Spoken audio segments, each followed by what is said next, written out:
Ang topic po natin ay pasok sa theme. So as usual, ito po ay series.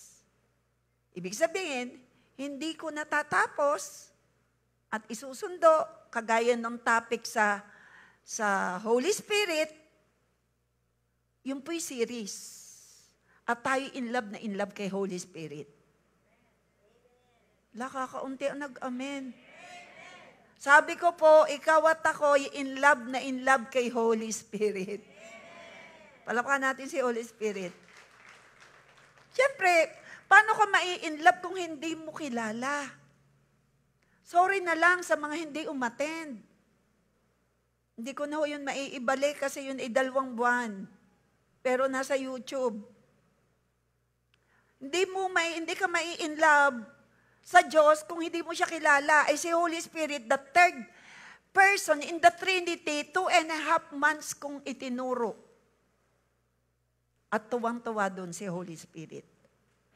Ngayon po, ang topic ko po ay pasok about sa holy living, holiness, love, and service.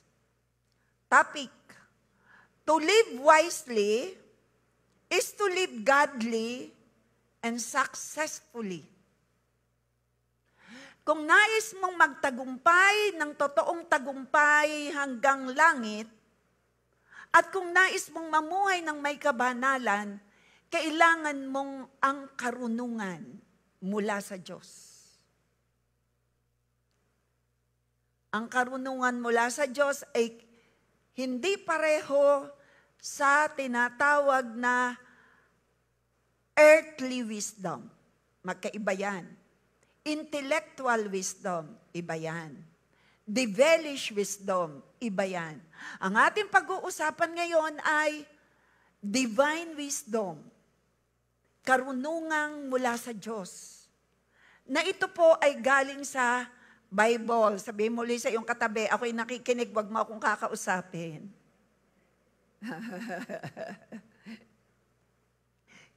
Divine wisdom, yan po'y galing sa Diyos. Again, my topic, to live wisely is to live godly and successfully. Ang isang taong may taglay na karunungan mula sa Diyos ay mabubuhay na may banal na takot sa Diyos.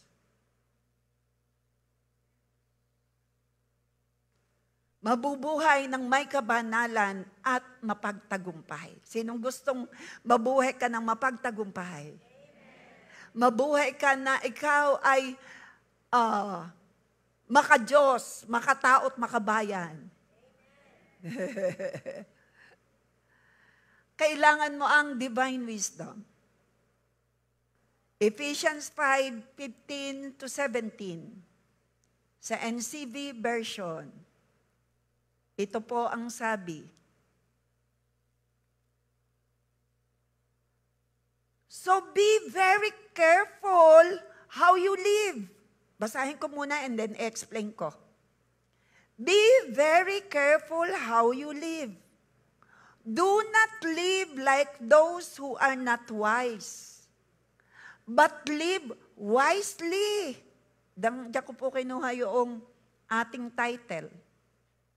Use every chance you have for doing good.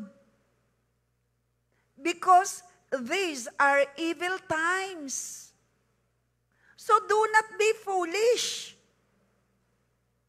but learn what the Lord wants you to do. The Lord will gonna bless His word.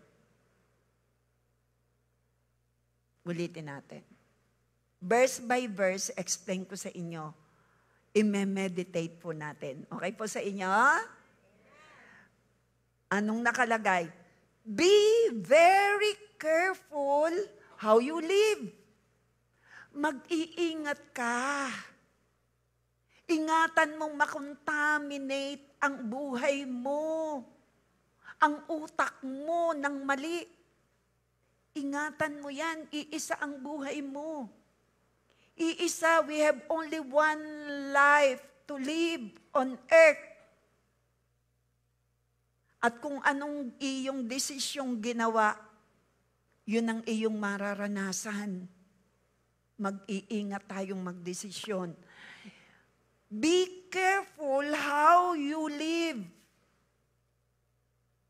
Mag-iingat tayo kung saan tayo nag-i-spend ng time. Ang oras, ito'y mahalaga. It is gold. Huwag natin niyang aaksayahin, sasayangin, nagagamitin natin yung oras sa mali. Ang oras ay pahiram ng Diyos.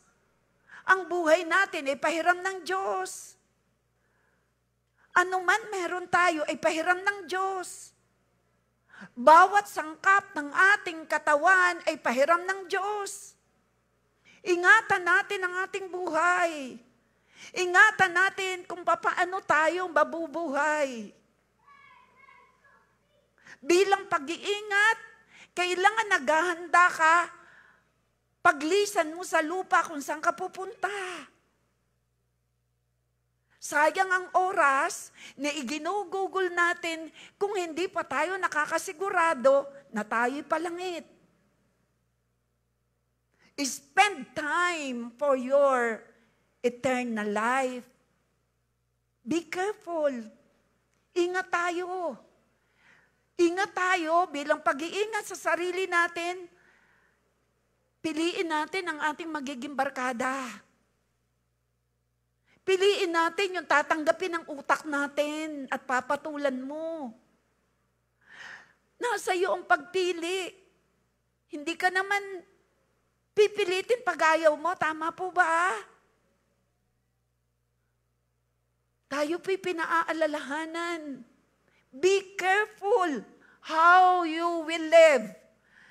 In other words, be careful sa iyong pagsasalita.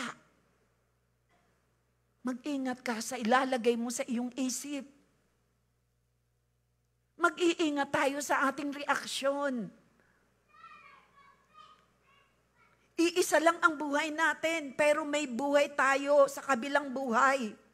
Sino rito ang siguradong palangit? Taas ang kamay. Ako'y nakatingin, wag niyo munang ibaba. Tutulungan ko kayo pag nakababa at hindi sigurado, patatanggapin ko kayo. Para alam ko ang patatanggapin ko mamaya. Taas ang kamay. Ang hindi nakataas, patatanggapin ko sa Panginoon mamaya. Born again na. Taas ang kamay ng born again at ikaw ay may banal na Holy Spirit. Banal na Holy Spirit. Born again na, mas mataas ang kamay. May Holy Spirit. Praise God, walang nakababa ang kamay. Ibig sabihin, wala nang patatanggapin sa Panginoon dahil born again na at nasa iyo na si Holy Spirit, palangit ka na nga. Ay, taas naman ang kamay, yung tumaas kanina, kung siguradong ikaw talaga'y nababago dahil nasa iyo si Holy Spirit. Ay, tingnan mo yung katabi mo, baka yung nanay o tatay mo o anak mo, tingnan mo nga kung nababago yan. Tanungin mo, nababago ka ako? Oo naman, si Holy Spirit ay nasa iyo. Palapakan natin si Lord. Ay, maingat pala, mga kausap ko rito, maingat pala sa kanyang buhay. Amen. Be careful how you live. At dahil tayo maingat, alam nating mahalaga ang pagtanggap kay Jesus. Dahil pag tinanggap mo si Jesus, pinaghari mo si Jesus, nasa iyo si Holy Spirit, born again ka na nga. Taas ang kamay ng born again na hindi pa nawawater baptize. Huwag na mahiya. Sabi ko, taas ang kamay na born again na pero hindi pa nababautismuhan sa tubig. Marami pa rin.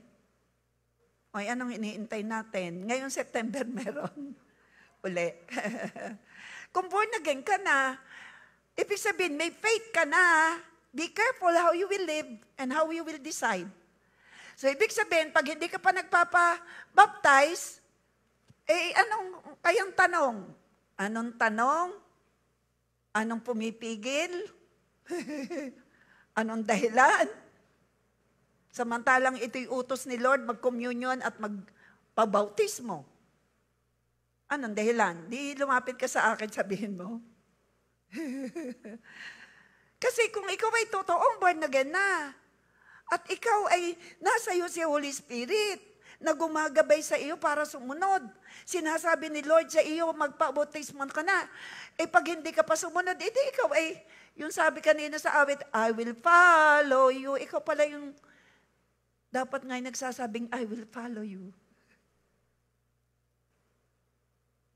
Kasi ang Holy Communion at saka ang water baptism, yan po ay dalawang ordinance na ginawa ni Jesus na kailangan nating gawin. Even nga ang foot washing, kaya ako may kakasal sa Lunes, kagaya ni Pastora Hana, ng aking anak, at ni Ali, ng aking manugang, nung sila'y ikasal, sa halip na tatanggalin ang garter mula din tatanggalin ng groom, ang ginawa ni Pastor Hana, foot washing. May kakasal po ako bukas, gayon din ang gusto, foot washing, kaysa yung ihilahin ang garden, makikiliti. Foot washing. Ginawa po yan ng Pastor Hana. Hindi ko naman tinuruan Siguro nahihiya naman siyang magpahawak din at baka nakikiliti. Do not be like those who are not wise, but live wisely. Sino go yung hindi wise? Di yung foolish.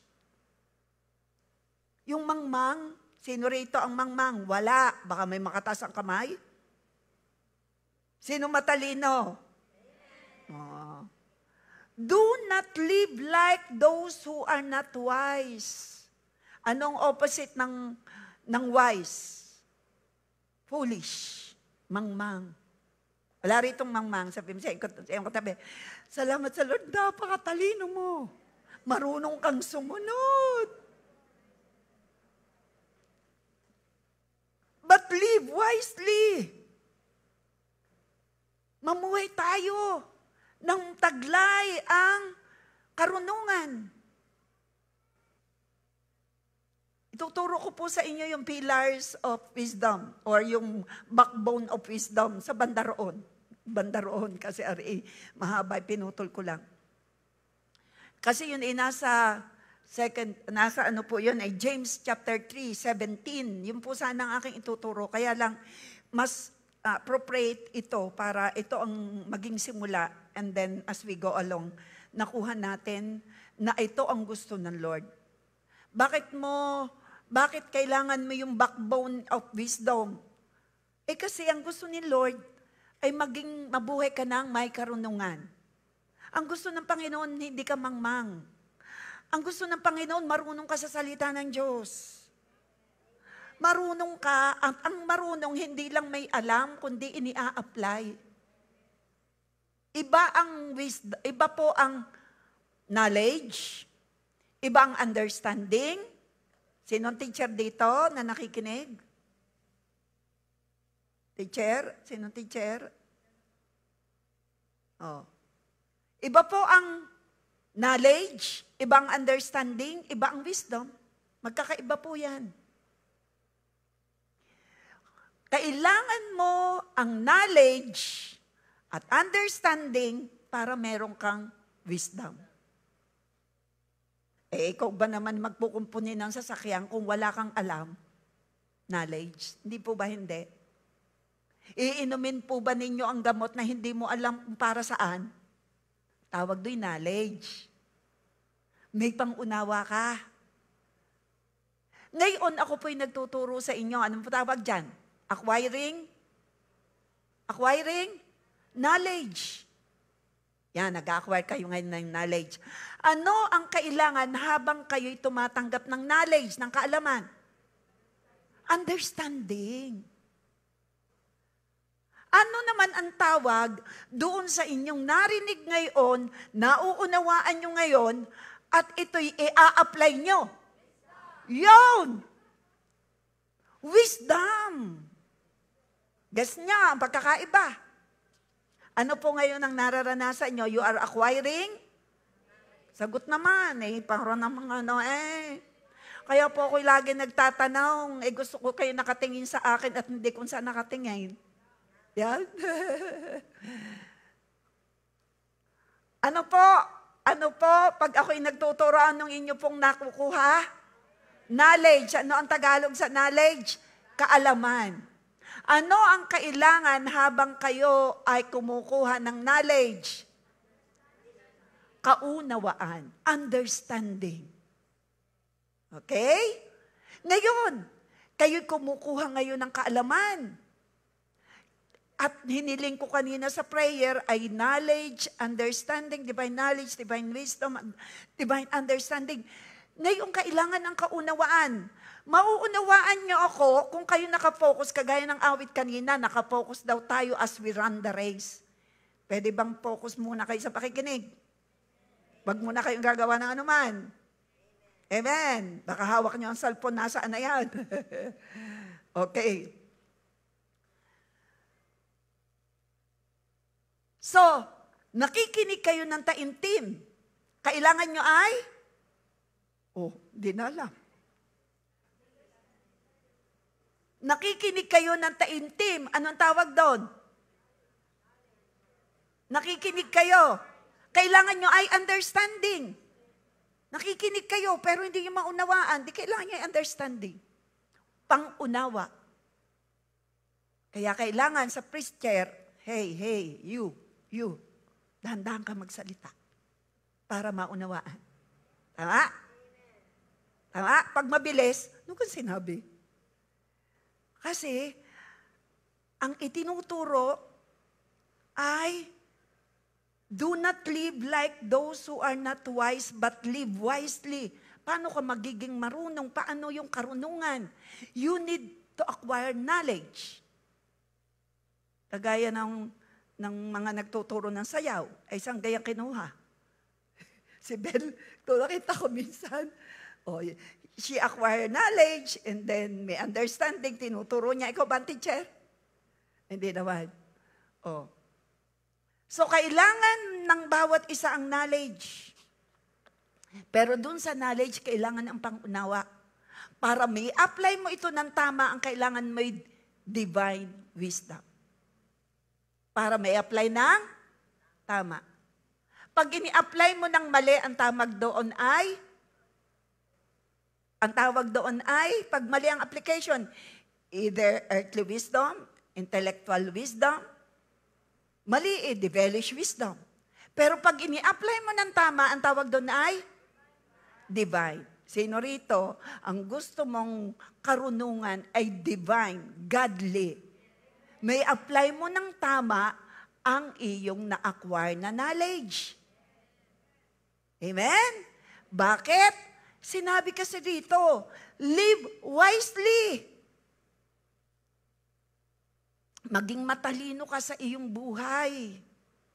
Use every chance. Ito pala ang marunong. Pero meron pong pillars or backbone na tinatawag na at saka patungkol sa pagiging marunong, yan po ay naroroon sa nasa James chapter 3 verse 17.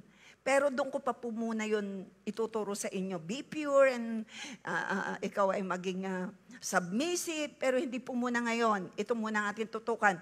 Use every chance you have for doing good. Ito daw ang matalino. Ang matalino, pag may nagtuturo, nakikinig. Para yung kaalaman, madagdagan. Ang mga kaharap ko nakikinig, matalino ka. Anong sinabi ng Biblia? Use every chance you have for doing good. Anumang meron ka, talents and gifts, buhay mo, oras na pahiram sa'yo, gamitin mo ito sa tama. Resources na meron ka. Lahat ng pinagkatiwala sa iyo, itong oras na ito'y pinagkatiwala sa atin. Pwedeng maya-maya si Lord ay dumating. Samantalahin mo ang pagkakataon that you are acquiring knowledge. Sabi po rito, use every chance you have for doing good. It is better for you. Makakabuti para sa iyo ang makinig ka dahil may nagtuturo. Because these are evil times. Tayo nasa panahon na talagang ang mundo'y ayaw kong ideklarang sa pasama, kundi sa pabuti in Jesus' name. Nakalagay dito evil times. So do not be foolish. Ayan na. Ang sinasabi kanina, maging matalino ka. Pag may nagsasalita, makinig ka. Pag may nangangaral, makinig ka. Do not be foolish, but learn what the Lord wants you to do. For this time, anong gusto ng Panginoon? Makita tayo nakikinig, makita tayo na pagka nagbibigay, tayo ay masayang nagbibigay. This is, do what the Lord wants you to do. Do not be foolish. Huwag tayong maging mangmang na hindi alam ang tama at mali. Sino rito ang matalino na alam mo ang tama at mali? You need to hear and hear and hear the Word of God dahil naririto po ang sinasabing godly perspective magbubula sa Diyos. Basahin po natin sa isang translation, sa TPT. Kanina po ay sa New Century Version, sa TPT. Be very careful how you live, not being like those with no understanding. Huwag kayong gagaya doon sa walang alam. Hindi nauunawaan na may buhay pagkatapos nito. Walang kaalaman siya. Hindi niya nauunawaan. Huwag daw tayong gagaya doon sa mga matagal ng born again, pero hindi pa alam ang kaligtasan. Alam na ba natin ang daan patungo sa langit? Sino po ang may alam na ang patungo sa langit isang mamagitan na mabuting gawa? Taas ang kamay. Buti na lang, walang tumaas ang kamay. Wisdom.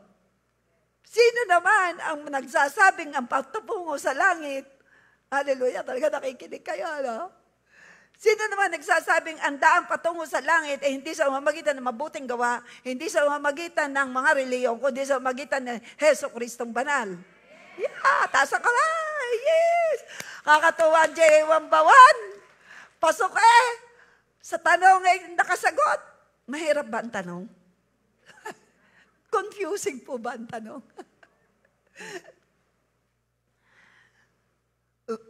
Not, ang sabi rin, be careful how you live, not being like those with no understanding. Salamat sa Lord, ang mga kaharap ko'y nauunawa ng ang patungko sa kaligtasan na si Kristo lang ang daan patungo sa langit. Amen. But live honorably with true wisdom. Mamuhay daw tayong kagalang-galang. Sabi mo siya, ang katabi yun naman. Ang iyugang salita'y kagalang-galang. Ang iyugang reaksyon ay kagalang-galang. Ikaw gay kagalang-galang, ano ang sagot? Live honorably with true wisdom. For we are living in evil times. Take full advantage of every day as you spend your life for His purposes. Mabuhay tayo na ang ating buhay ay lagi ko pong sinasabi, Lord, I pray for me and my family and for JA1 family, 101%, mapulfill yung purpose mo sa araw na ito. Lord, I pray mula sa akin, sa senior pastor, at ako bilang nanay, magulang, Lord, I pray, 101%, mapulfill yung purpose mo sa akin at sa JA1 Bawan, daily. Yung purpose ni Lord. Ayun po nakalagay. Take full advantage of every day as you spend your time for His purposes. Ilaan mong iyong oras sa purpose, sa dahilan ng Panginoon, bakit ka buhay. Pag tinanong kita, bakit ka buhay ngayon?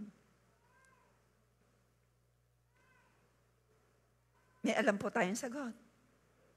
Sabi mo, hindi pa tapos sa akin si Lord. May pinapagawa pa si Lord. Ano kayang pinapagawa sa'yo? May magagawa ka pa ba kahit kung matanda na? Marami! Napakarami! Kagalakan ka na iyong apo, ng iyong mga anak. Ikaw ang intercessor ng pamilya. Oh, kagalakan ka sa church pag ikaw ay nakikita. At nakakasama sa pananalangin, di ba? Masaya tayo na kahit maedad na ay nakakasama natin. Amen? Pumalakpak ka masaya. Kaya papansinin nyo naman yung ating mga oldies. Baka naman dinadaan-daanan nyo lang. Tapos sasabihin nyo, masaya ako. Masaya ka ba? Dinadaan-daanan ba? Babatiin mo naman. Hello? Sabihin mo sa iyong katabi, tatanda ka rin. Galang po natin. So, live honorably. Maging kagalang-galang po tayo. Now, letter A. Hanggang letter A lang ako. Ito'y hanggang D. Letter A. When you live, when you live wisely, having divine wisdom, you will live successfully.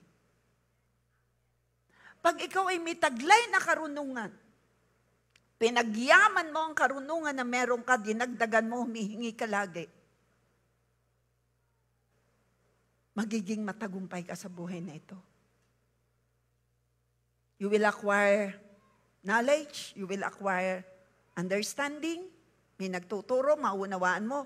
Kasi habang ako'y nagtuturo, pinapaunawa ko sa inyo, so maunawaan nyo. Tataas ang inyong wisdom kasi nakakarinig kayo. Pero ang wisdom ay yung paano mo ito i-apply ng tama. Yan ang wisdom. Sino ang gustong mabuhay successfully hanggang dalhin tayo ni Lord sa langit? Na ikaw ay maging successful sa trials. Ang magiging successful sa pagsubok ay yung matalino. Alam niya na sa bawat pagsubok, may kasama siyang Diyos na magbibigay ng tagumpay. Sino rito magiging matagumpay sa pagsubok? Dahil alam mong may kasama kang Diyos. Alam mong alam ni Lord lahat. Alam mong magagawa ni Lord lahat. Alam mong ang problema ay pansamantala lamang. Amen. Matalino ka at magiging successful ka. Successful people are not those who only work hard, but those who work smart. Those who work wisely. Yan ang mga success, yan ang mga magiging matagumpay na tao. Sino gayong gumagawa na very smart? Ibig sabihin, like Jesus, when he was from the age of 12 years old, he was so smart. Matalino siya. Ang dami niyang nagawa. Marunong siyang mag-train ng tao. Smart. Hindi niya sinusolo ang trabaho. Marunong siyang mag-delegate. Marunong siyang mag-train. Marunong niyang gamitin ang oras ng tama. At marunong siyang magturo ng tama. Marunong siyang mamagitan sa mga mali versus tama. Marunong siyang gumawa ng himala dahil alam niya nasa kanya si Holy Spirit. Kaya, sabi ng Biblia, kulang ang mga nakalagay sa Biblia sa mga nagawa ni Jesus. Baka kulang ang papel sa dami niyang ginawang sa kanyang buhay. Iisa siya. He was smart. Pero yung daw, who depend on work at hindi matalino, ang daming oras na nasasayang. Sabi mo siyang katabi, kumusta ang oras mo na binigay ni Lord? Kasi si Jesus, ang ating example, who work smartly, hindi siya ganong pagod kasi marunong siya mag-train ng tao, tas dinedelegate niya. Dinelegate niya. Sabi niya, kailangan natin ng pera. Siya ba ang nanghuli ng isda at kuhanin ang pera para ibayad sa BIR? Hindi. May inutusan siya, kunin niyo sa bibig ng isda. Hindi na si Jesus. Siya'y nag-train ng tao, yan ang matalino. Baka matanda ka ng Kristiyano. Wala ka pang natitrain, nadidisciple. Ang isang matalino may nadidisciple. Ang isang tunay na leader na may taglay na karunungan, may nadidisciple, utos siya ni Lord.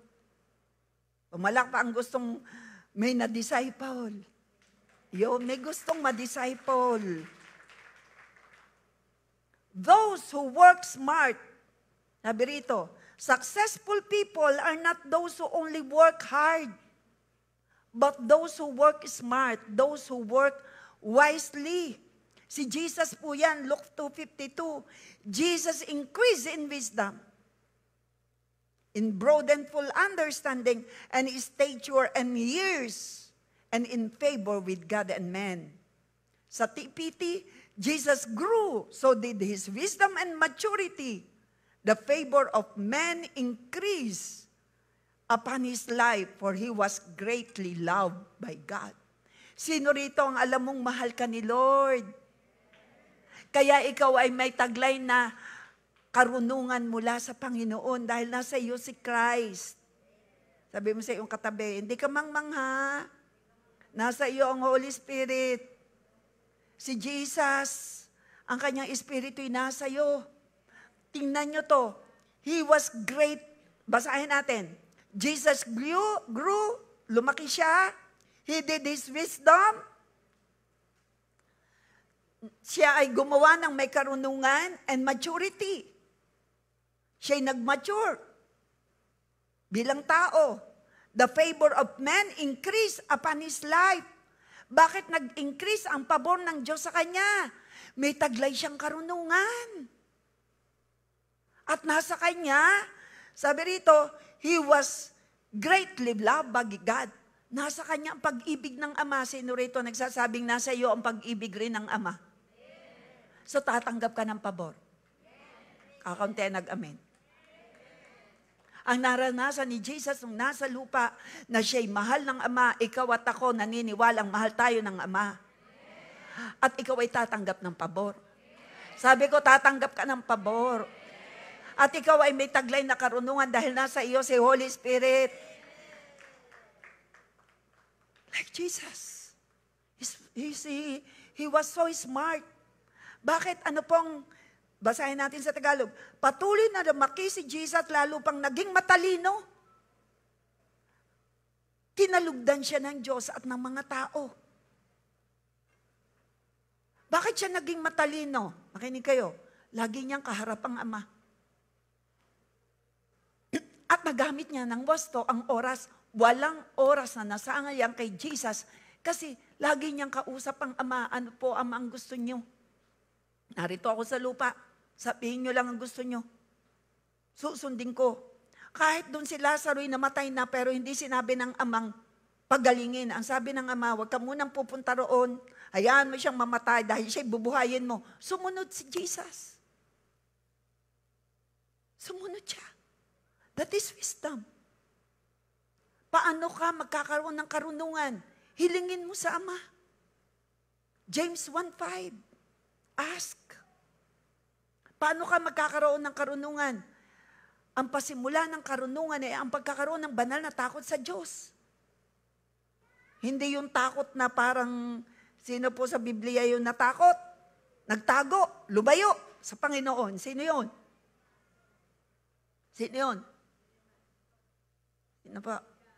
Si Elijah. Lumayo ba? Hindi naman lumayo. Nagtago. Nagtago si Elijah. Ang totoong nagtago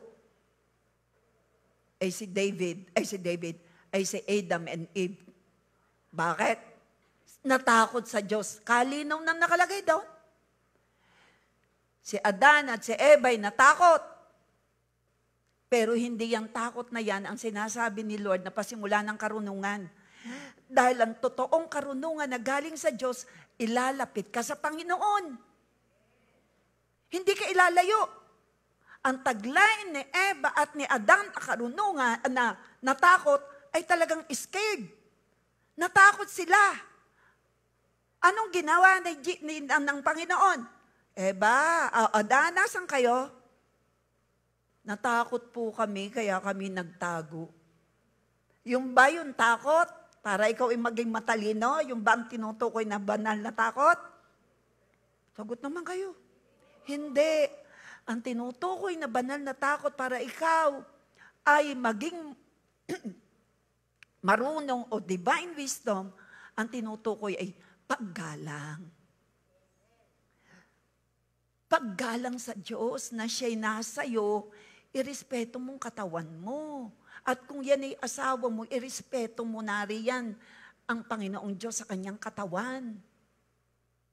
Paggalang.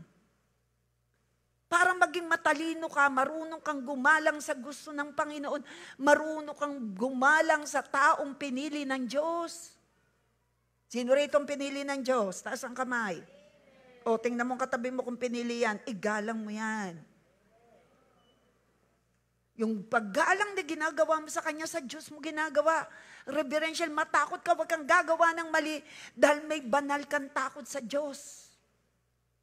Huwag kang gagawa ng tuloy-tuloy na mali. Yan ang tinatawag na reverential fear. So it is very hard. Ito po yon. Ecclesiastes 10. Wisdom helps you. Yung sinabi ko yung kaninang smart si Jesus. Wisdom helps you work smarter, not harder. Wisdom will make any job easier. Magiging maalwan sa taong matalino ang anumang ipagagawa sa kanya. Magiging maalwan. Kung matalino. Pero sa isang mangmang, tinuruan mo na ng tinuruan. Sabi nung nagtuturo, talaga namang hindi ka rin mapurol. Tingnan ninyo, mapuruliw itong nakalagay dito. Wisdom will make any job easier. It is very hard to cut with a dal. Ano ang dal? Purol. Purol. Tama, Ma'am Pastora Rose? Purol. Mahirap daw gumamit ng tabak na mapurol na hindi mo inihasa. Matagal na oras ang ikukonsumo mo bago magamit ng maayos. Sige nga, kung hindi ka maiyamot doon sa mapurol mong kutsilyo ng iyong gagayatin ay ulam. Tama po ba? Time-consuming yun. Eh si Jesus matalino. Alam niya, ang oras niya limited sa lupa. 33 years lang siya dito. Ikaw, kailangan nating lahat ang karunungan, hindi natin alam hanggang anong edad tayo. Kaya mamuhay tayo ng tama, kailangan natin ang karunungan. Huwag tayong gumaya doon sa mapurol na kutsilyo. Kailangang ihasa ka. Parang ayaw mo. Sino rito ang gusto na ikaw ay maging kagamit-gamit na gamit na hindi mapurol para matuwa sa iyo ang gagamit? Sino rito ang gustong matuwa ang Diyos? Sabihin mo sa iyong katabi, magpakadalubhasa ka. Hasa pa rin yan, no? Dalubhasa sa salita ng Diyos, sa mga pangako. Matutuwa ang may-ari sa atin. Yan ang anak ko, marunong sumagot ng tama. At marunong magpigil ng bibig. Yan ang may karunungan taglay. Kami po'y nasubok sa pangyayari. Kaya po tayo wala nitong tugtugan. Isinalang po tayo sa barangay. Kasama ko po ang ilang pastor at dalawang leader natin. Binarangay tayo at sila. Kabila. Kasi po, pag tayo po ay live nga pala,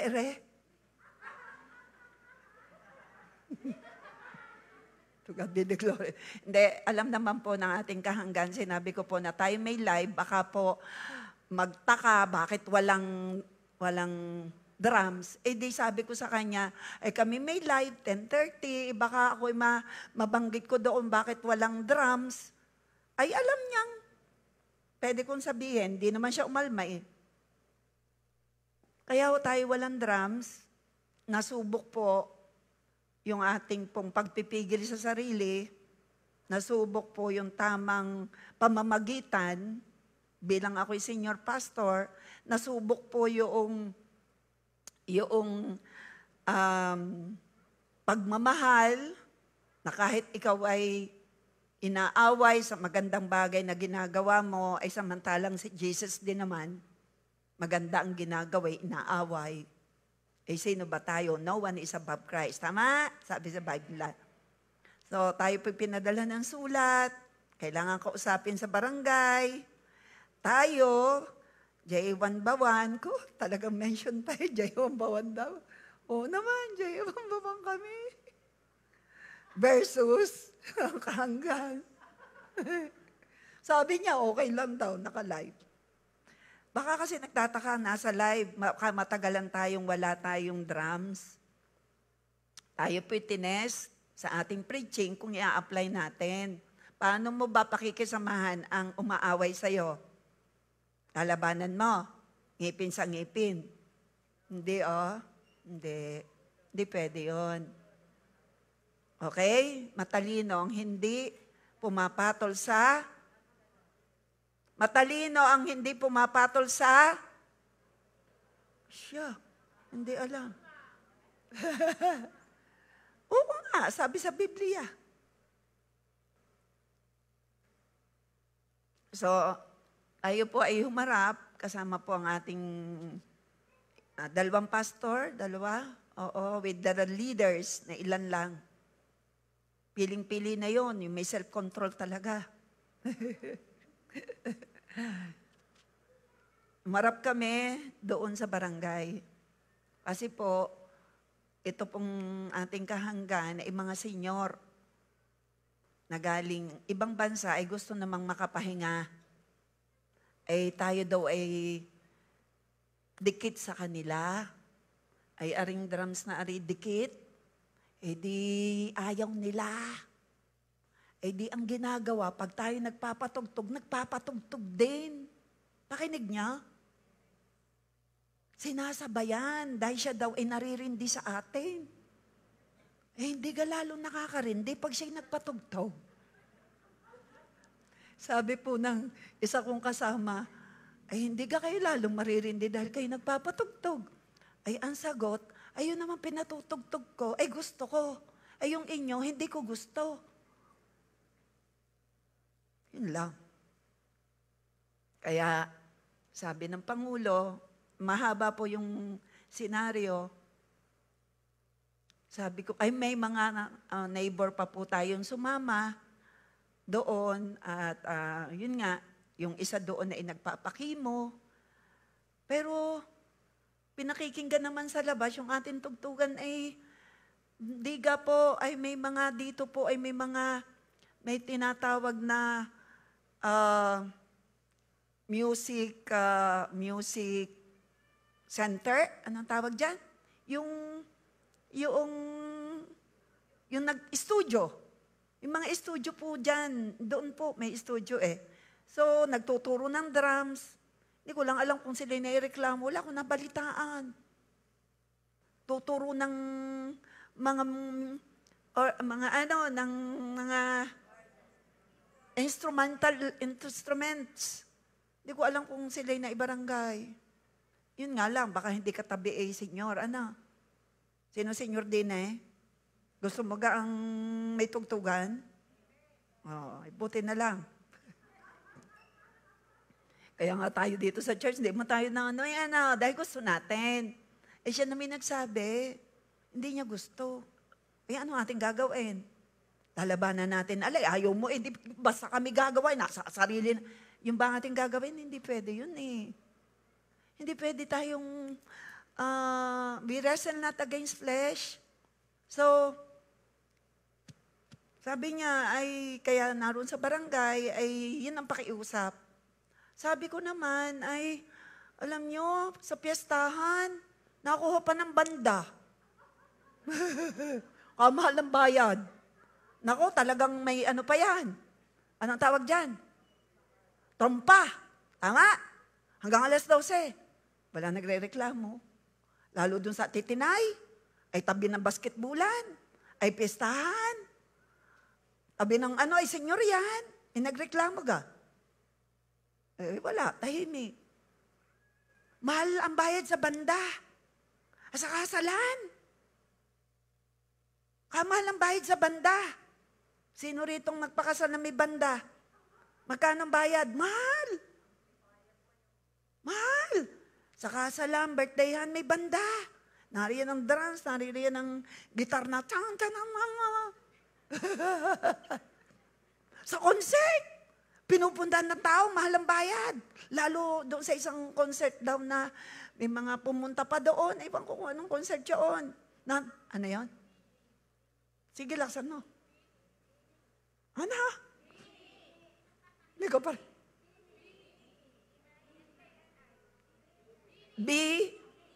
Bini. Ay siya, hindi ko alam yan. Concert. Maraming nanood. International ang celebrity. Marami. Ha? Local. Bakilala nyo Dibiritan dyan. Ilang oras? 3, 3.5, 4. Matagal. Nakatayo yun. Pero hindi sinasabing nakakabingay, kundi napalakpak pa. Natalon pa. Minsan naulan. Nagpapaulan pa.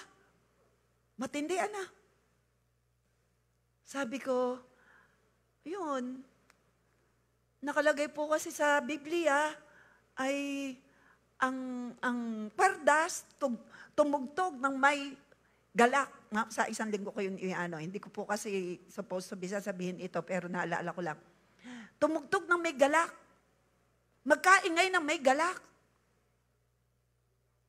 Shout for joy. Sumigaw. Gamitin ang mga tambol, nakalagay yun sa Bible. Sinabi ko po yun. Kalagay po sa Biblia. Gamitin sa Panginoon yung mga tambol na yan. Ano ngayon? Pinagbabawalan. Ninyo. Parang gusto kong sabihin ninyo. Ayun pero yun nakalagay sa Biblia. Pero anyway, dahil sinabi nyong ayaw nyo, at kami naman po ay ang Diyos ng kapayapaan, tayo'y nanalangin kanina, nagpray muna tayo, the God of peace, sa ating kalagitnaan. Di kami po ay maglalagay ng firewall sa likod, dine at doon.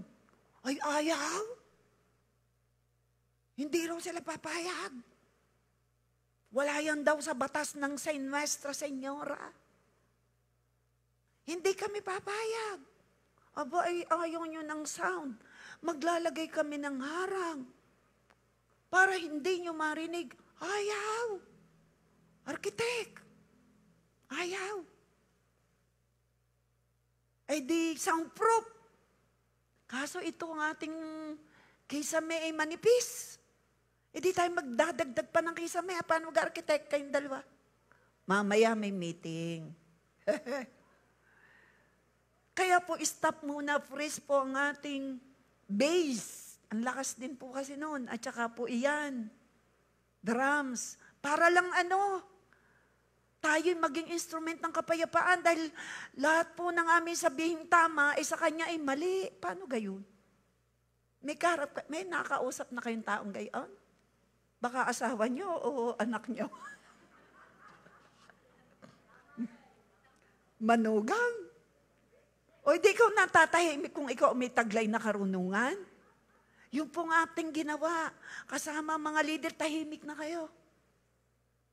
Okay na, hindi tumanggap hindi tumanggap ng...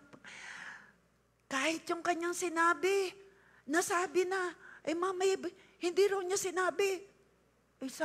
Sabi ni architect, Aaron, naka-record ho. Bakit mo ako na-record? Mali yan. Kaya lang ho in-record para ho sa aming mga leader. Tanggalin mo yan, burahin mo yan, burahin mo yan. Di in-erase, konsehal. Narinig palang konsehal. Pero ang ating kinausap ay Barangay 2. Mabait pong ating Pangulo ng Barangay 2. At sabi niya, Pastora, anong ating magagawa? Ayaw tumanggap ng mali. Ayaw tumanggap ng tama. Sabi ko, oo nga Ayaw tumanggap Eh di kami mag-give way. Tatanggalin ito. That is wisdom. Mag-give way sa taong kulang sa, kulang saan? O kayo may sabi niyan. Kulang daw sa pangunawa. Eh di madagdagan ang pangunawa natin. Dahil tayo may malawak na pangunawa at palalawakin pa ang pangunawa natin. At gagamitin ang pangunawa niya ng may karunungan, maluluwalhati ang Lord. Salamat sa Diyos, nakapasa tayo. Kami po'y nag-end up ng masaya, nag-pray, nagpatanggap. Ako po'y nagpatanggap doon. Ilid ko po sila sa prayer. Kasama po yung Pangulo. Nag-pray po kami. At nung kami alis na, sabi sa akin, ay ano gang iyong apelyido? Agbay ho nung dalaga. Ako yung anak ng huling, kamag-anak ko po si Mayora. Sabi ko, si Mayora Wenda. Ako po'y Agbay. Si Mayora po ay ano rin ang Agbay. Edi ano mo dyan, si Kamardeng. Oo, pinsan namin. Mabait naman. Dahil napagbigyan sa gusto. Para walang ligalig, ibigay ang. O kayo may sabi niyan.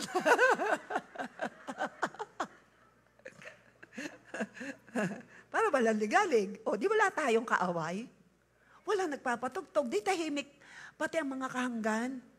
Eh pag tayo kami nasa lugar namin, bakit mo kami kami naman sarado, kami naman hindi pwede yun Walang katapusang away yan. Tayo pa naman ang may Holy Spirit, tama. Sabi mo sa iyong katabi, papasa ka rin. Dahil ni Holy Spirit. Sabi, taas ang kamay ng pasado. Thank you, Lord. Ikaw yon Lord. Naipasa mo kami. Ayun. Wisdom is profitable for success. Successful yung aming meeting. Successful dahil alam ko, ang naganap na kasunduan ay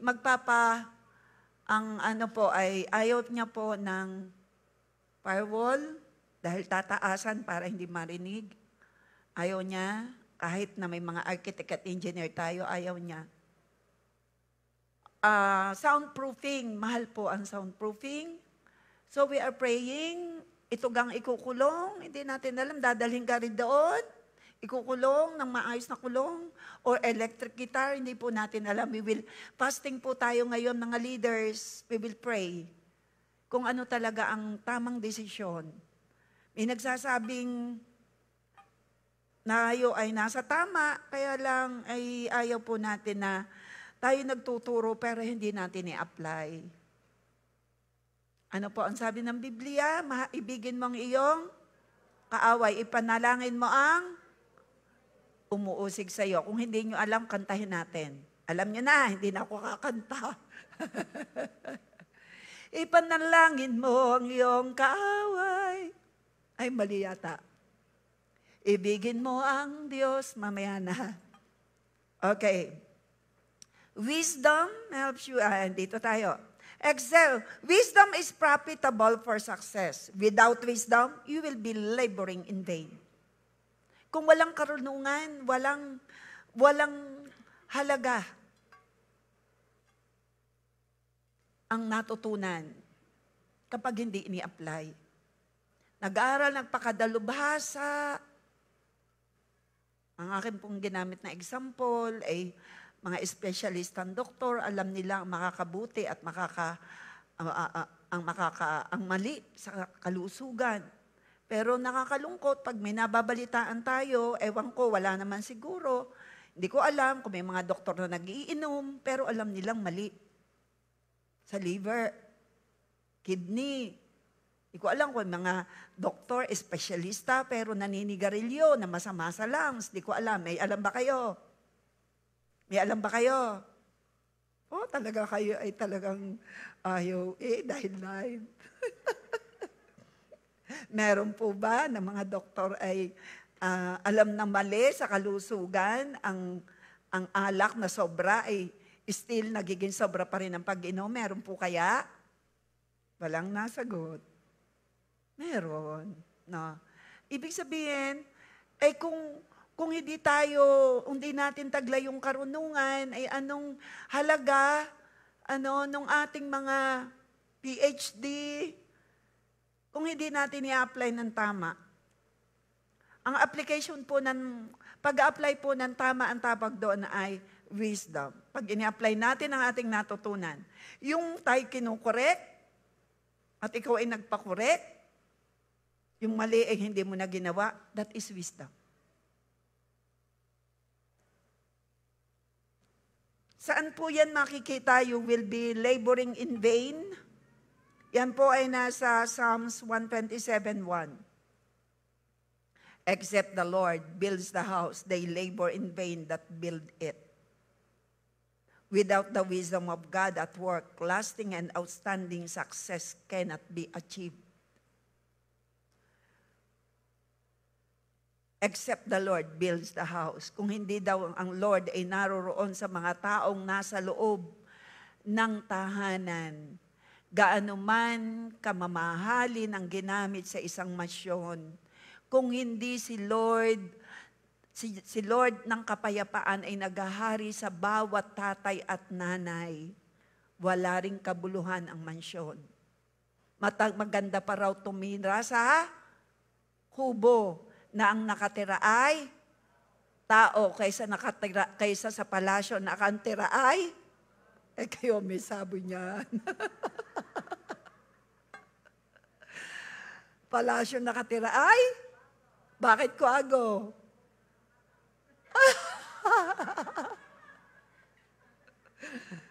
Madaling ka sarap raw tumira sa kubo na kantira ay taong may Diyos. Yun ang ibig sabihin noon. Kaya daw umaalis ang kalapati kapag ka nag-aaway. Ayaw daw ng kalapati na may awayan.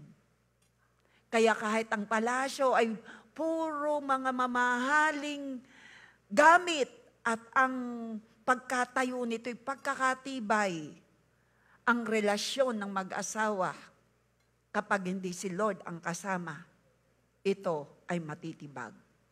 Walang silbi ang palasyo. Gets? Kaya kailangan, ikaw at ako bilang Kristiyano, pinananahanan ni Hesukristo, tayo may taglay na karunungan, nagmamahalan sa loob ng tahanan. Maganda yung sinabi ko. Ikaw at ako bilang Kristiyano, pinananahanan ng banal na Espiritu Santo, nagmamahalan sa loob ng tahanan. Nagmamahalan sa loob ng panambahan. Sabihin mo sa iyong katabi, I love you with the love of the Lord. Wisdom opens your heart to receive wise counsel, but pride closes your ears to advice and gives birth only to quarrels and strife. Totoo po yan. Ang isang taong itinutuwid, ayaw magpatuwid, hindi nawawala ang kaguluhan sa loob ng church o tahanan. Sabi ng Biblia. Sinong gustong happy life, happy family? Ikaw, dalaga at binata, makinig kayo. Gusto nyo ng masayang buhay? Mapayapa?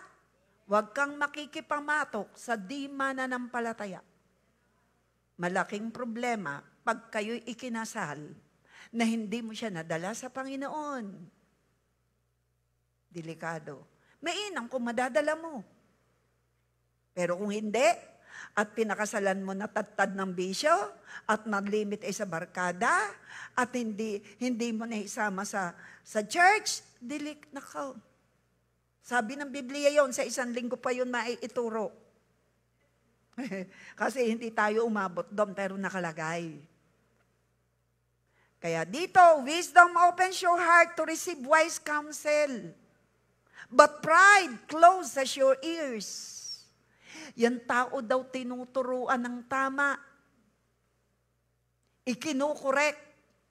Pag may pride, para daw tainga niya ay sarado.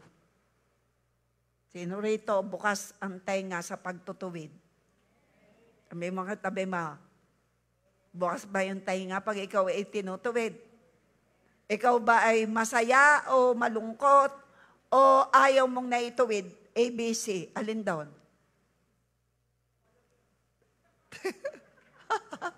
A, B, C, ikaw ba'y masaya? B, ikaw ba'y malungkot? C, o ikaw ay, ano sabi ko sa C? Ayaw magpatuwid. Aning ka? Taas ang kamay ng C. C. Taas ang kamay ng D. Wala naman D. Taas ang kamay ng A. Oh, thank you Lord. Masaya pag tinutuwid. Wala kang pride. Sabi mo, wala nang pride. Ubus na. Masaya ha. Pag tinutuwid, tingnan ko lang mga leaders din eh. Wala, matitunaw po ang aking mga leaders. For the glory of God, masaya po ako. Tsaka mga workers. Amen? Talaga, kaunti yata ang leader din eh. So, ang tawag daw dun sa ayaw magpatuwid, ayaw magpabago, ayaw mai-correct. Ako'y matanda sa iyo, ikay batay, okay, i-correct mo. Ang tawag doon ay, ilakas niya. Prideful. Siya ay puno ng pride. Pag ikaw po ay nagsalita sa bata, kinorek ka ng bata, ikinorek ka. Hindi na bata, mga teenager. At ikaw ay matanda. Huwag mo sasabing, aba naman, ay saan ka naman nakatalang amba? Ikaw ang magsasalita sa akin, ikay pinalaki ko, hindi mo alam. Bad. Kung mali ka eh. Kung mali eh. Hello? Ayaw ko nga ako'y tinuturuan ng mas bata sa akin. Ha? Kung mali ka eh. Hello? Katahimik nyo naman. Huwag nyo gagawin yan, ha? Anong nakalagay din eh? Magkakaroon ng quarrel. Strife, quarrel, gulo. Lalo kung halimbawa matandang kapatid, batang bunsong kapatid, aring bunsong kapatid ay born again, aring matandang kapatid ay hindi. Ako'y matandang kapatid mo, ano? Wisdom opens your heart to receive wise counsel, but pride closes your ears to advice. Mahirap yan. Kaya masaya sa buong pamilya ay lahat ay nakakarinig. Amen. Sino rito, kahit matanda, pag ikinakamali, okay ka lang sabihan ng mas bata sa iyo. Tasan kami na matanda. Ay, wala ako lang. Ay, ang sabi ng Biblia, ay may pride daw iyon. Tayo na may binabago. Nabago na. Sigaw natin, nabago na tayo. Noon yun. Amen? Umamin. Umamin. Wisdom, nasan ako? Yan. Wisdom is the ability to view things from God's perspective and respond biblically. Yan po may taglay na karoon. Ako ba pinalalahanan ng Lord? Buti na lang. We pray, pumayag silang mag-pray muna. We ask the Holy Spirit to guide us. Yung ganamang doon ka sa pangulo ng barangay, taas naririnig na iyong kahanggan at mga kahanggan. Dahil yung mga kahanggan ay ayaw ng ginagawa niya. Okay naman yung ginagawa natin eh. Kaso sinasabayan. Di kagulo ang labas sa labas. Mabuti na lang. Kaya kayo, huwag kayong alis ng bahay ng walang prayer. At pagdating nyo sa isang usapin, manalangin pa rin. Para ang Lord, siya ang maghari. Maghari ang pag-ibig, maghari ang kapayapaan, maghari higit sa lahat karunungan, at maghari talaga ang banal na Diyos. At umuwing masaya. Dahil talagang kahirap kausap nung ayaw tumanggap ng pagkakamali, konsehal. Uy, huwag mo isika ha. Shh! Nako'y live. Hindi. Inilaw yan ng Lord to test me. to test every one of us. So, hindi muna po tayo gagamit ng drums. Hindi po na tayo gagamit ng bass. Sabi ko nga po sa kanila, ang talents ng mga bata ay kailangan gamitin sa Lord. Bakit naman po natin pipigilan? Ano pong bang gusto natin? Maglaro ng games? Kaya po kami nagtitrain. Para yung talents magamit, may balik sa Panginoon sa magitan ng pagpapagamit. Tapos ganito naman, di natin patutugtugin. Ito pa ang sinabi ko. Ang Lord po ay nakikinig sa ating usapan. Alam po ng Panginoon na sa totoo lang po, sabi sa akin pong prinsipyo, I rather choose God rather than man. Pero, alam ni Lord,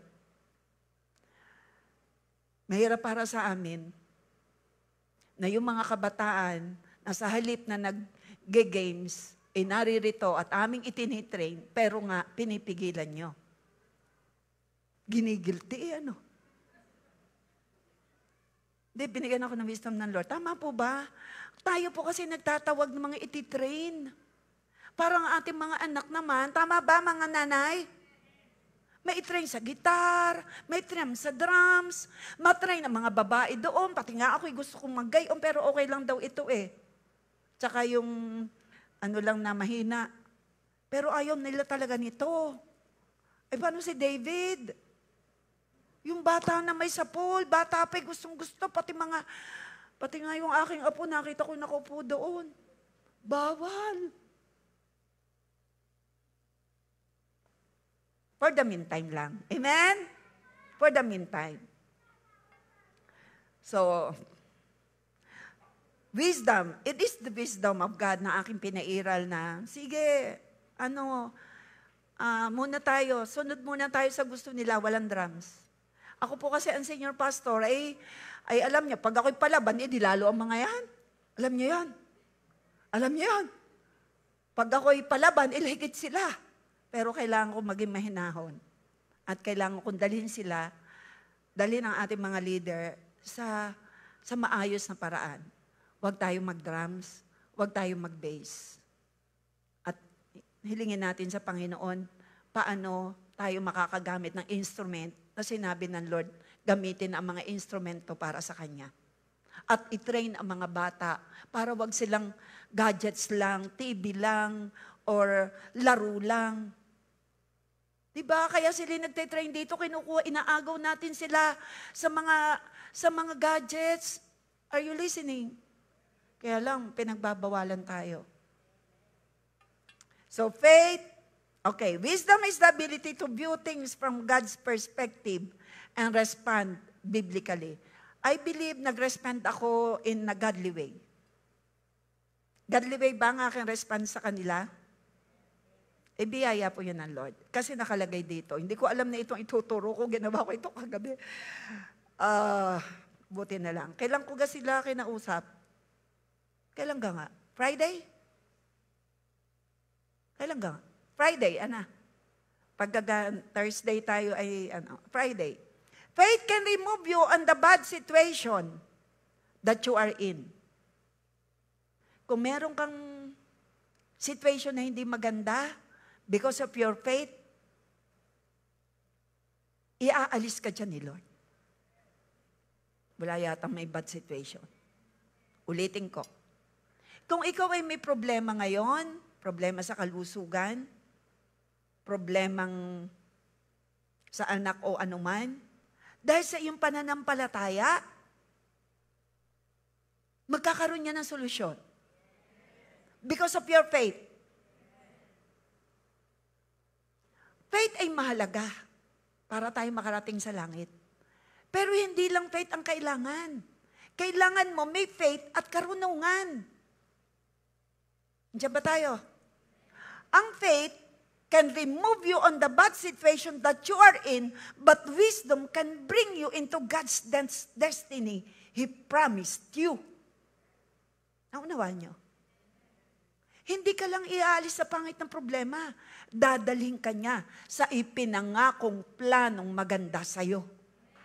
Kung ikaw ay may karunungan, mararating mo ang inihandang magandang future ng Lord sa'yo. Sino naniniwalang maganda ang future ng Lord sa'yo? Kung may taglay kang karunungan, hindi lang masusolusyon ang iyong problema.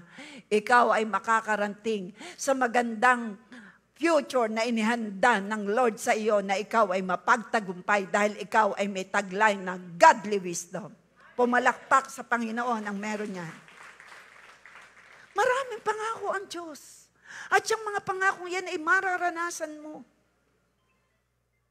Mahalaga ang faith, pero mahalaga rin ang karunungan.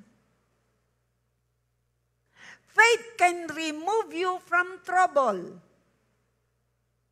But in cultivating wisdom, you can walk in the promises God has given you.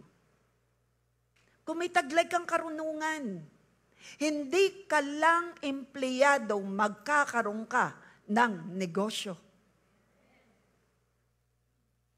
Sino rito ang empleyado na merong kang gift sa business? Ay, wala. Kaya pala. Eh, sino naman, dahil sa iyong pananampalataya, kung meron kang na pinagdadaanan, ikaw ay iaalis dyan ni Lord dahil may faith ka sa Kanya. Sino rito, in Jesus' name, iaalis ka sa trouble dahil ikaw ay may pananampalataya kay Lord. Pero, itong karunungan, hindi ka lang iaalis sa trouble. Ikaw ay dadalhin niya sa ipinangako niyang the best para sa iyo. Mararanasan mo ang ipinangakong the best ng Lord para sa iyo. Kung may pinangako si Lord sa iyo na hindi ka lang mananatiling empleyado, ikaw ay magiging may-ari ng isang negosyo. Mangyayari yan kung ikaw ay may taglay na karunungan. Sabi ko, mangyayari yan sa may taglay na karunungan. Ako po, akala ko isa lang engineer. Akala ko ako'y mananatiling may-ari ng negosyo. Pero because of the wisdom of God, divine wisdom from the Lord, because I acquire knowledge from the Bible, hindi lang po ako naging isang licensed civil engineer, hindi lang po ako nagkaroon ng negosyo, kita nyo ang level, ang flow ng blessing ng Lord. Hindi lang ako nagkaroon ng negosyo, hindi lang ako nakapag-train para maiwan ko sa negosyo for the glory of God, because of the wisdom of God in me.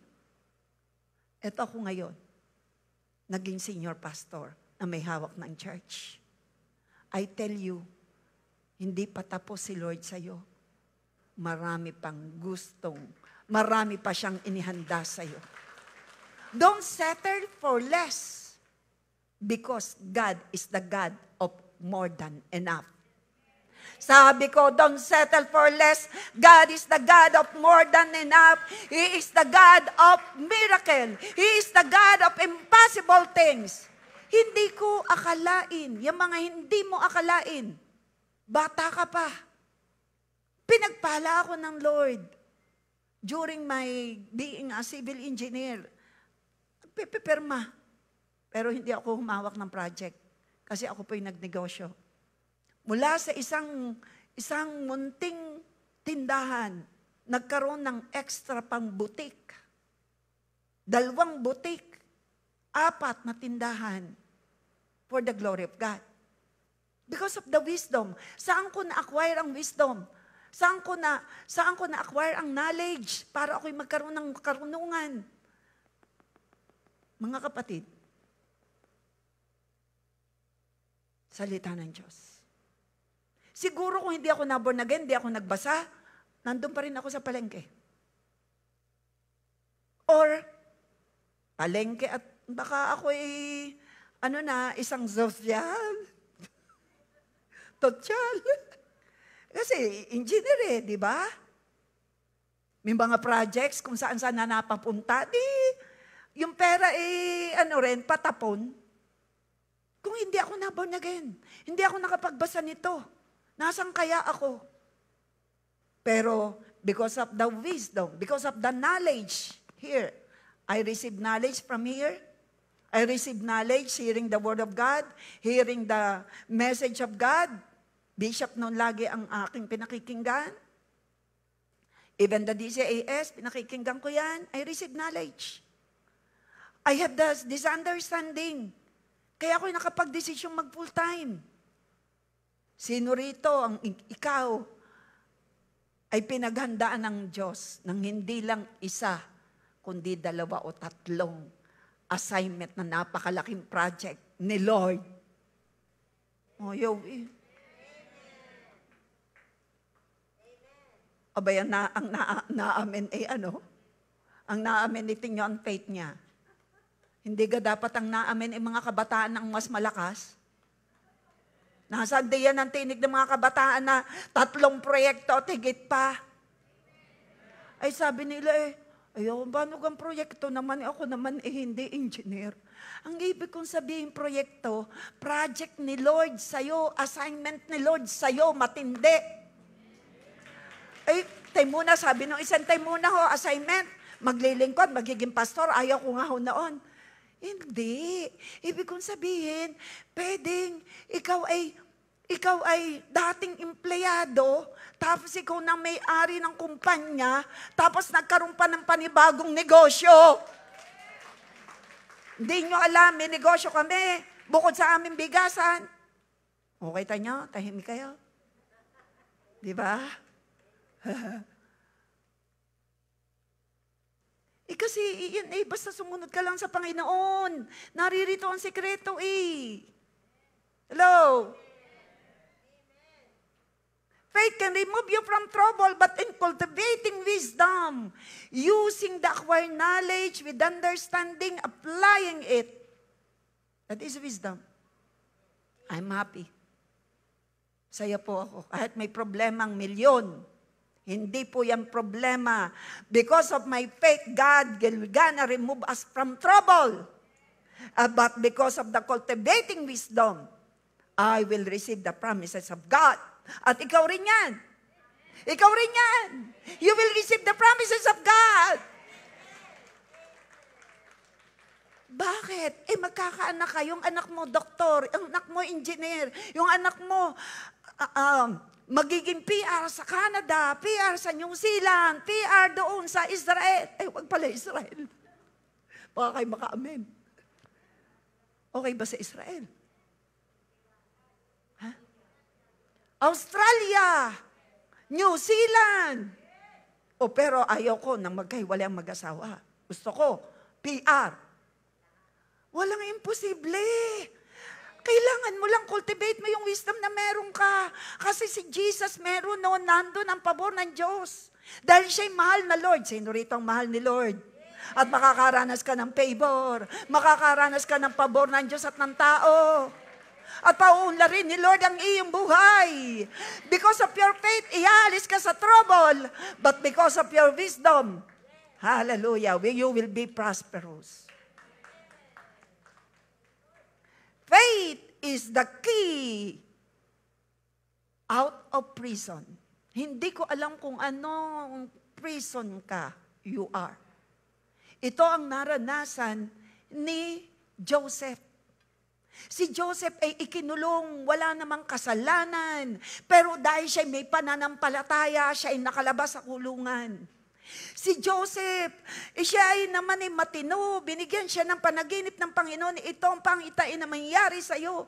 Nagalit at nagjelos ang kanyang mga kapatid, inihulog sa bangin, pero naalala ng mga kapatid, wala namang pera dyan, ihulog natin, magkapera tayo, ibenta natin. Ibinenta si Joseph. Si Joseph ay walang kasalanan, tinukso ng asawa ni Potiphar. Tapos pinakulong, wala namang kasalanan. Pero dahil sa kanyang pananampalataya, si Joseph na nakakulong na walang kasalanan, ay nakalaya dahil ng faith. Kung sino man na nakakulong sa mga bisyo, nakakulong sa anumang kakulungan niyang lungkot, takot, worries, trouble, makakalaya ka because of your faith. I declare sa inuman dito, ang anumang uri na pagkakabihag, maging nasa online, bihag na sakit karamdaman, bihag ng utang, kayo'y makalaya dahil sa pananampalataya. Amen. Mangyayari. Because of faith. Yan na nangyari kay Joseph. Are you listening? Pero si Joseph hindi lang faith ang meron siyang wisdom. And because of that wisdom, dinala siya ng karunungan na meron siya. Dinala sa palasyo ni Potiphar at naging next in authority. Naging prime minister, governor, ay nagkaroon ng tagutom doon sa Egypt. Abang kanya mga kapatid ay gutom, pati ang tatay ni Joseph gutom. Ay saan may pagkain? Ay kay Jose Ay paano yun? Si Jose tinapon nila. Paano sila pupunta? May wisdom si Joseph. Ang gumawa sa kanya ng kasalanan ay kanyang pinatawad at pinagpala pa niya. Kaya lalong pinagpala ng Diyos si Joseph. Pinatawad niya ang kanyang mga kapatid. Tinulungan. Walang makain, pati ang kanyang ama. Pero si Joseph na nasa Egypt, because of the wisdom, nag-ipon siya, nag-imbak siya. Siya pa ang naging pagpapala. Ikaw at ako ay magiging pagpapalang tuloy-tuloy dahil sa karunungan mula sa Panginoon. Pumalakpak sa Panginoon ang nagsabing, yes! Napakahalaga ng divine wisdom.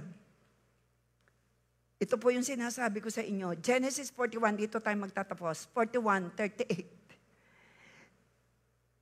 Pharaoh told them. Ito ang sabi ni Pharaoh. I don't think we can find anyone better than Joseph to take this job. God's spirit is in him, making him very wise. Si Joseph ang pinakamatalino sa lugar ng Egypt. Why? Bakit siya pinagpala ng Diyos? Humble. May banal na takot sa Diyos. Tinutokso, nagubad na. Yung asawa ni Potiphar, tinutokso si Joseph. Ginawa ni Joseph tumakbong palayo, palapit. Palayo! Nakuha ang balabal. Doon, kaya nakulong. Itong balabal ng iyong inalagaan dito, ay ako'y gustong halayin. Naku naman, kasinungalingan. Kinulong, walang kasalanan. Kaya pinagpala ng Lord. Kahit siya sa kulungan, siya'y pinagpala ng Lord. But because of his faith, hindi niya sinabing, may Diyos ba talaga? Bakit ba ako'y kinulong din? Wala mga kasalanan. Hindi siya ganun. Sino itong ganon, magsisi ka na. Hindi siya ganon. Wala siyang kasalanan. Pero hindi niya inaway si Lord. Sabi mo siya katabi, salamat sa Lord, hindi mo awayin ang Diyos. Ang magandang nangyari, pinagpala siya ng Lord. Noong magkaroon, because of the wisdom, tingnan nyo wala raw ibang karunungan na nagtataglay doon sa lugar ng Egypt maliban sa karunungan na meron si Joseph. Why? Because of the Spirit of God ay nasa kanya. Sino rito ang nagsasabing, bless ka at ako, nasa yung Espiritu ng Diyos, kaya may taglay kang karunungan. Sabi mo sa iyong kalipat kanan, tanggapin mo na. Nasa iyong taglay na karunungan na meron din si Joseph. Aangat ang buhay natin. Paganda ng paganda, pabuti ng pabuti, paangat ng paangat ang buhay ko. Bakit? Nasa iyo si Holy Spirit. Yan ang nangyari kay Joseph. Tayo tumayo at tayo umawit sa Panginoon. Next week po natin tuturo. Sino rito nagsasabing napakahalaga ng faith? Sino naman nagsasabing mahalaga ang pananampalataya, mahalaga rin ang tumagtaglay ka ng karunungan. Paano magkakaroon ng taglay na karunungan? James 1:5. Humingi ka sa Lord. Sige, yuko ka tumingit. James 1:5. Sabi ng Panginoon, humingi ka. Ako'y saganang magbigay. Kung naunawaan mong mahalagang karunungan, yumuko ka, huwag kang manood sa umakyat din Yuko. Mahalagang karunungan, sabi ni Lord, ask.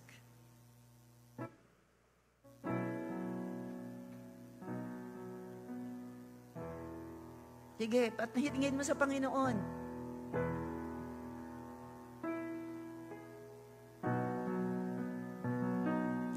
And after mong mahilingin, ipahayag mo itong prayers na ito. Hindi ikaw ay susunod sa gusto ng Panginoon. You're the love of my life. Wherever you go, Wanna be by your side. No longer I, but Christ living in me. Serving you for all eternity. my eyes Set on you in this race that I run. no longer my No ways. longer my ways. Let your will be done. Make me a servant, my heart's ever true. Clinging to the cross, Clinging to the cross, I follow you. My Jesus, my Lord, you're the love of my life. Wherever you go, wanna be by your side. No longer I, but Christ living in me. Serving you for all eternity. my eyes set on My eyes set on you in this race that I run. No longer my ways, let your will be Yes, oh done. God.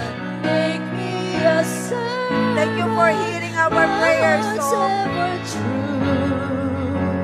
Clinging to the cross, I follow you. I will follow you. Hear the prayer of our heart, Lord. I will follow you. I will follow you. I will follow you, Lord. I follow you. Gusto mo, Panginoon, kami magtaglay ng karunungan na mula sa iyo. Kaya salamat, O God, for hearing the prayers of every one of us. We need your wisdom.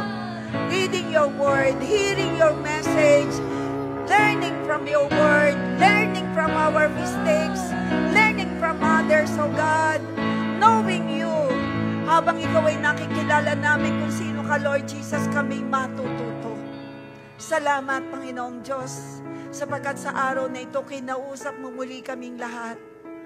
Na this is evil days, O God, bagamat ayaw po namin, and we are praying na lahat ng having evil works, evil deeds ay maborn again. But still, Lord, kinakausap mo kami that we need to live wisely.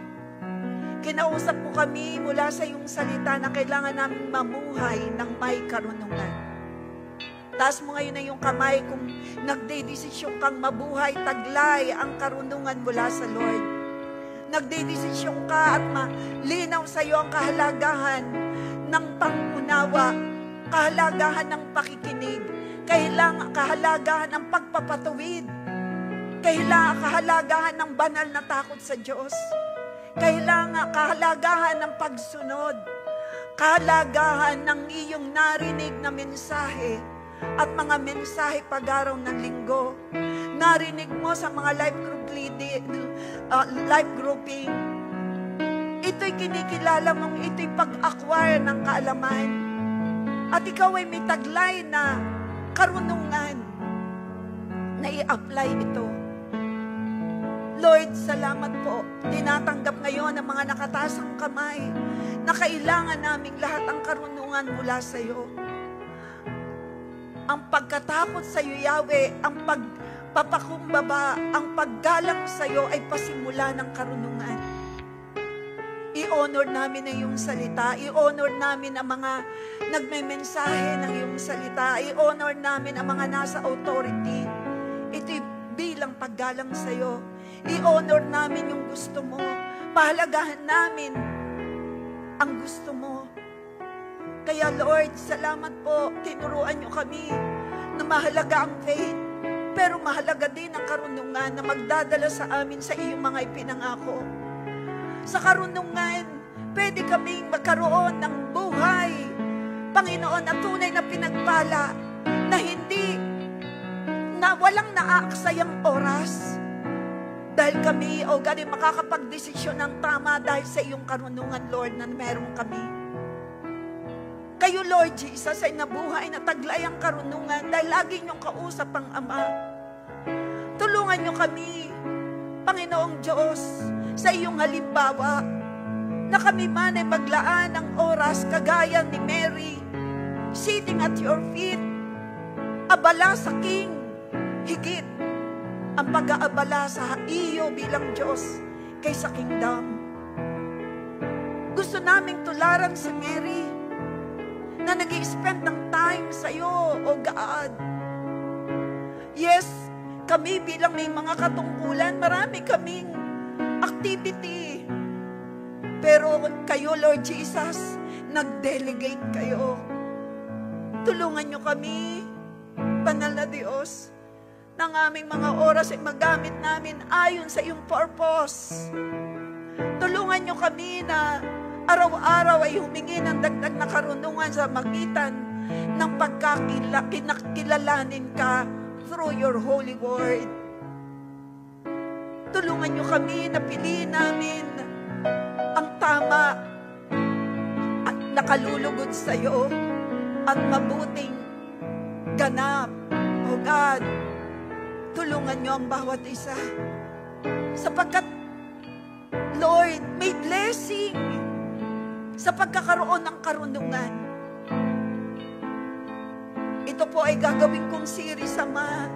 Kaya Lord, ngayon pa lamang yung itinuro, itanim mo ng malalim sa kanilang puso at isipan. Matutong magpatawad, matutong tumanggap ng pagkakamali, matutong humingi ng tawad, matutong maging tagapamagitan, maging peacemaker. Oh God, ang tema ng September ay holiness, service, and love. Ipasa mo kaming lahat sa pagsubok, na kami kahit hindi kaibig-ibig, magawa naming mahalin. At ang mga deklarasyon ko kanina, iaalis mo sa pangit na sitwasyon ang bawat isa na nananampalataya sa iyo. In the name of Jesus. At lahat naman ang may taglay na karunungan, dadalhin mo sa mga ipinangako mo. Bukas ang lahat ng pintuan ng pagpapala sa buhay ng mga naririto at mga nasa online at mga nakikinig ng iyong mensahe. Salamat po, Ama. Something good, something wonderful, something miraculous, something beautiful, something godly is going to happen to everyone. Supresa mo po kaming lahat sa magandang result ng aming pagsunod sa iyo. Salamat po, Ama. Maluwalhati ka't maparangalan as long as we live. Taglay ang karunungan, Lord. We honor you, we adore you. Salamat, O God, sa good future for everyone of us. In Jesus' name, amen.